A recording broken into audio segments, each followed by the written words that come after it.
ஒரு ராஜா ஒருத்தர் தேர்தலில் ஜெயிச்சார். அவரை பார்க்குறதுக்கு கூட்டம் நிறைய போகுது. அப்போ அவர் சொல்கிறார், இதை பாருங்கள், ராஜாவை நேரடியாக பார்க்க முடியாது, வேணுன்னா அவங்களோட பிஏங்களை போய் பாருங்கள் அப்படின்னாங்க. மக்களுக்கு கோபம் வந்துச்சு. இது பாருங்கள், தேர்தலில் நிற்கும்போது ஓட்டு கேட்கும்போது இவர் தான் வந்து கேட்டார், எந்த பிஏவும் வந்து கேட்கல. ஆனால் இப்போ பார்த்தீங்கன்னா பிஏவை பாரு, பிஏ கிட்ட லெட்ரு வாங்கு, ஐயாவை பார்க்க முடியாது மீட்டிங்கில் இருக்கிறாருன்றீங்க. இப்போ மக்கள்கிட்ட ஓட்டு கேட்கும்போது நாங்கள் மீட்டிங்கில் இருக்குன்னு சொன்னால் ஒத்துக்குவீங்களா? இல்லை நான் வேலையாக இருக்குன்னு சொன்னால் ஒத்துக்குவீங்களா? ஓட்டு கேட்டது இந்த நாட்டுடைய ராஜா, அவர் தான் வந்து ஓட்டு கேட்டார்.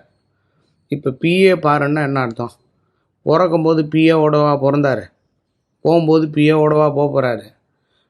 ஒரு அமைச்சருக்கு ஒரு 10 பிஏ இருக்காங்கன்னா அவருக்கு பாத்ரூம் வந்து அவர் தான் போகணும். 10 பிஏ போக முடியுமா? அவருக்கு ஹார்ட் அட்டாக்கு இல்லை ஒரு பிளட் டெஸ்ட் எடுக்கணும், ஒரு யூரின் டெஸ்ட் எடுக்கணும்னா கூட இருக்கக்கூடியவர்கள் வச்சு எடுக்க முடியாது. எப்பவுமே ஒரு விஷயத்தை பண்ணுறீங்கன்னா கரெக்டாக இருக்கணும்னு சொல்லி மக்கள் சொன்னாங்களாம். ஏன்னா அரசியல்வாதிகள்கிட்ட போய் பேமெண்ட் வாங்கிறதுன்றது அவ்வளோ சாத்தியம் இல்லை.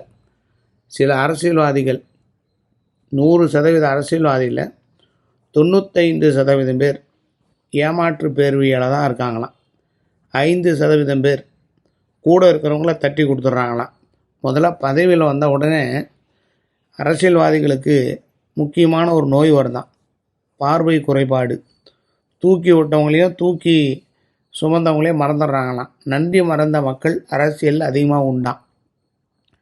அதனால தான் பாருங்கள், கூட இருக்கிறவங்க கொள்ளையடிக்கிறதுல தப்பு கிடையாது. ஏன்னா இவர்கள் நன்றி மறந்தால் அவங்க என்ன பண்ணுவாங்க? இன்றைக்கும் ஒரு ஆடியோ போடுறவன், ஒரு வண்டி ஓட்டினவன், கூட இருந்தவன், போஸ்டர் ஓட்டினவன், கோஷம் போட்டவன், வேஷம் போட்டவன் எல்லாரையும் கூப்பிட்டு ஜெயிச்சதுக்கப்புறம் ஒரு பாராட்டு மாதிரி கொடுத்து எல்லாருக்கும் செல்ஃபோன்லாம் கொடுக்கணும், இல்லை ஏதாவது அன்பளிப்பு கொடுக்கணும். அப்போ தான் அவனுக்கு ஊக்கம் இருக்கும். ஆனால் முக்கால்வாசி அரசியல்வாதிகள் அப்படி கிடையாது. ஒன்ஸு பதவி வந்த உடனே அவங்க மாமா மச்சான் சொந்தக்காரங்களை பிஏவாக போட்டுக்கிறது, அப்படி இல்லாட்டி அவங்க ரிலேஷன்ஸு யாராவது ஒருத்தரை பிஏவாக போட்டுக்கிறது, கூட படித்தவரை பிஏவாக போட்டுக்கிறது. இப்படி போன மக்கள்லாம் நிறைய பேர் உண்டான். மக்கள் கேட்குறது ஒன்றே ஒன்று தான், எளிமையாக இருங்க, வலிமையாக இருக்குன்றாங்க.